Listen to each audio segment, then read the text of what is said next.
তোমায় ভালোবাসি।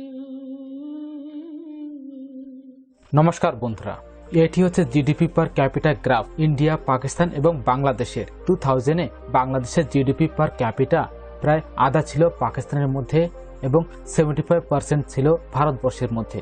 কিন্তু 20 বছর পরে বাংলাদেশ পাকিস্তানের ফিগার ক্রস করে ফেলে, আর এখন ইন্ডিয়ার 80% রয়েছে। এটি হয়েছে কনসিস্টেন্ট ইকোনমিক গ্রোথের কারণে। কিন্তু বন্ধুরা, ভারতবর্ষের সঙ্গে এই গ্যাপ কম হতে পারে।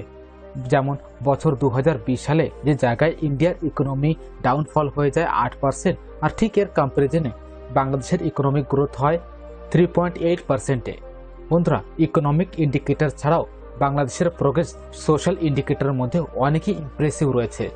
Life expectancy, infant mortality rate এবং ফার্টিলিটি রেটের ব্যাপারে বাংলাদেশ ইন্ডিয়া এবং পাকিস্তান থেকে অনেকই ভালো গ্রো করছে। 30 বছর মধ্যে বাংলাদেশের পভার্টি রেট প্রায় 40% থেকে শুধুমাত্র 14% হয়ে গেছে। 1975 থেকে ইউনাইটেড নেশনে বাংলাদেশকে লিস্ট ডেভেলপ দেশের মধ্যে ক্লাসিফিকেশন দিয়েছিল, যেটি লোয়েস্ট ক্লাসিফিকেশন। আর এই দেশের প্রোগ্রেসের কারণে প্রায় 2024-এ বাংলাদেশ এই ক্লাসিফিকেশন থেকে গ্রাজুয়েট হয়ে যাবে। কিন্তু বন্ধুরা, বাংলাদেশ যখন স্বাধীনতা পেয়েছিল, লোকেরা এরকমটি এক্সপেক্ট মোটেই করেছিল না যে তাদের ইন্ডিপেন্ডেন্সের পরে ইউনাইটেড স্টেটসের মধ্যে secretary of state Alexi Johnson এটি বলেছিল যে বাংলাদেশ একটি ইন্টারন্যাশনাল বাস্কেট কেস। মানে হচ্ছে বন্ধুরা, একটি এরকম দেশ যে দেশটি ইকোনমিক্যালি অনেকই স্ট্রাগল করবে। নিউ ইয়র্ক টাইম তো এটিও রিপোর্ট করেছিল যে এই দেশটি একটি ফেইলিয়ার দেশ। অনেক এক্সপার্টস এটি বিশ্বাস করত যে একটি এরকম দেশ যে দেশের এত বেশি পপুলেশন রয়েছে, না এই দেশের কোনো ন্যাচারাল রিসোর্সেস রয়েছে, আর এই দেশ অনেকই শুকনো জায়গা হয়ে চলে গেছে, সেই দেশটি কিভাবে ডেভেলপ করতে পারবে। কিন্তু বন্ধুরা, বাংলাদেশ ওই সব লোকেদেরকে ভুল প্রমাণিত করেছে। আর এটি কিভাবে করেছে আজকে আমরা এই ভিডিওটির মধ্যে জানবো। আমি হচ্ছে সুদর্শন, আর আপনারা দেখছেন অ্যামেজিং বাংলা চ্যানেল। বাংলাদেশ পাকিস্তানের কাছ থেকে ইন্ডিপেন্ডেন্স 1971-এ যখন মুক্তি বাহিনী, এটি একটি বাংলাদেশি সাধারণ গ্রুপ ছিল। এই গ্রুপটি অনেকই বড় ভূমিকা পালন করেছে, আর এটি সম্ভব হয়েছিল ভারতবর্ষের সাপোর্টের কারণে। কারণ বাংলাদেশের স্থাপনা অনেকই ভায়োলেন্সের কারণ হয়েছিল। এই কারণে ওই জায়গার সাধারণ নাগরিকদের বেসিক মাং পরিপূর্ণ করাটি অনেকই কঠিন হয়ে গিয়েছিল সরকারের জন্য। এছাড়াও 1974-এ ওই জায়গায় অনেকই অকাল পড়েছিল, যার কারণে ওই জায়গায় একটি এস্টিমেটের হিসেবে প্রায় 15 লক্ষ লোকেদের মৃত্যু পর্যন্ত হয়ে গিয়েছিল। এছাড়া বন্ধুরা, ভায়োলেন্সের কারণে প্রায় 1 কোটি বাংলাদেশি লোকেদের ভারতবর্ষের শরণ নিতে হয়েছিল। এছাড়াও বন্ধুরা, পলিটিক্যাল ইনস্টেবিলিটি এবং মিলিটারি ক্রুজের কারণে ইকোনমিক গ্রোথ আরও বেশি পরিমাণে কঠিন হয়ে গিয়েছিল। কিন্তু দেশের মধ্যে দরিদ্রতা অনেক বেশি পরিমাণে ছড়াতে লাগলো, যেটি দেশের জন্য অনেকই খারাপ একটি বিষয়। সত্যি দেশের মধ্যে অনেকই পভার্টিও ছিল, আর এই দেশে অনেকই সেই সময় আনডেভেলপমেন্ট ছিল। কিন্তু আজকের সময় দেশের মধ্যে পরিবর্তন অনেক বেশি পরিমাণে দেখা যাচ্ছে, যে পরিবর্তনটি সত্যি দেশের মধ্যে একটি নতুন রেভলিউশন নিয়ে চলে এসেছে। এই কারণে বন্ধুরা, বাংলাদেশ অনেক হিসেব পর্যন্ত অন্য দেশের সাহায্যের উপরে অনেক সময় নির্ভরও ছিল।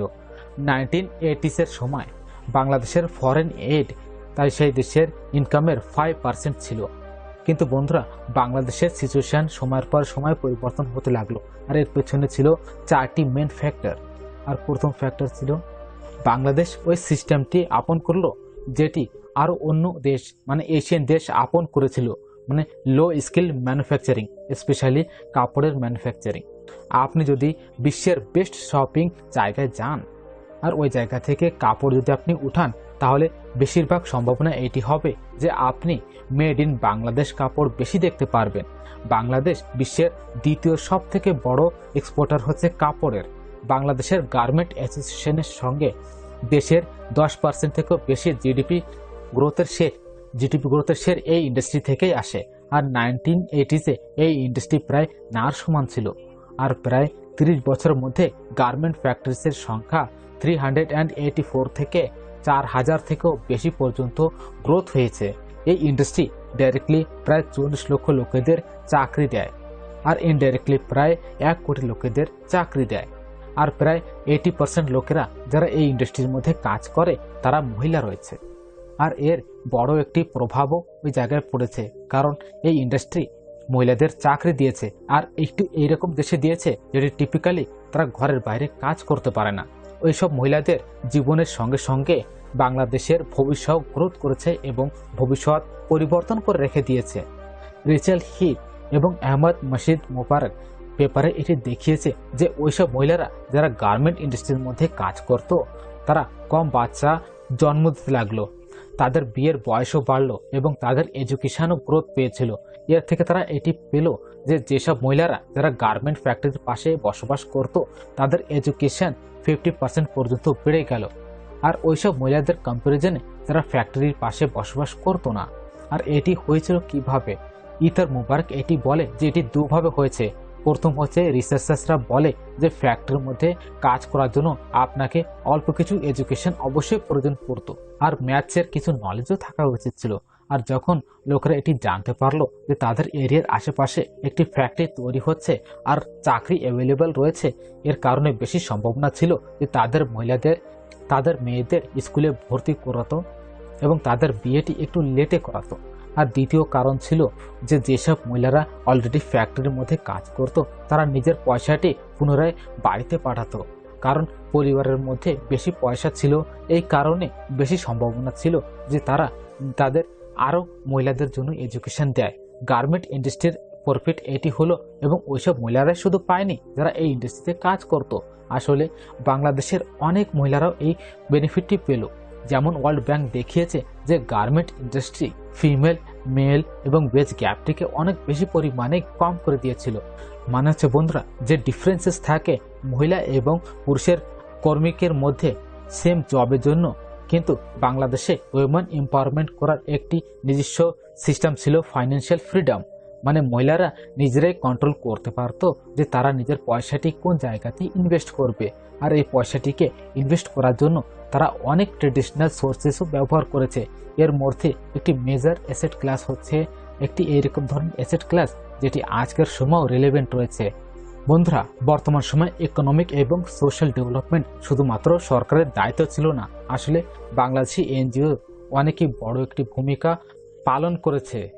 বারাক এবং অনেক এরকম অন্য পপুলার এনজিওস লোকেদের মেডিকেল এবং ফাইন্যান্সিয়াল প্রয়োজনটি মানে নেসেসিটি পরিপূর্ণ করলো, স্কুল তৈরি করলো এবং অনেক পাবলিক হেলথ ক্যাম্পেইনও করলো, যেগুলি এই দেশের জন্য অনেকে গ্রোথ নিয়ে আসে এবং দেশটি সত্যি হাইলি আস্তে আস্তে করে ডেভেলপ করতে লাগলো। আর বর্তমান সময়ে বাংলাদেশের ছবি তো আপনাদের সামনে রয়েছে যে কেমন একটি দেশ এবং কিভাবে দেশের মধ্যে পরিবর্তন আছে। বন্ধুরা, সত্যি কথা বলবো যে দেশের সাইজ মোটেই ম্যাটার করে না ডেভেলপমেন্টের সঙ্গে কম্পেয়ার করলে। দেশ ছোট হলে কি হবে, দেশটি প্রতিদিন গ্রোথ করছে। আর বন্ধুরা, অরবিন্দ সুব্রমণ্যম একজন চিফ ইকোনমিক অ্যাডভাইজার ছিলেন।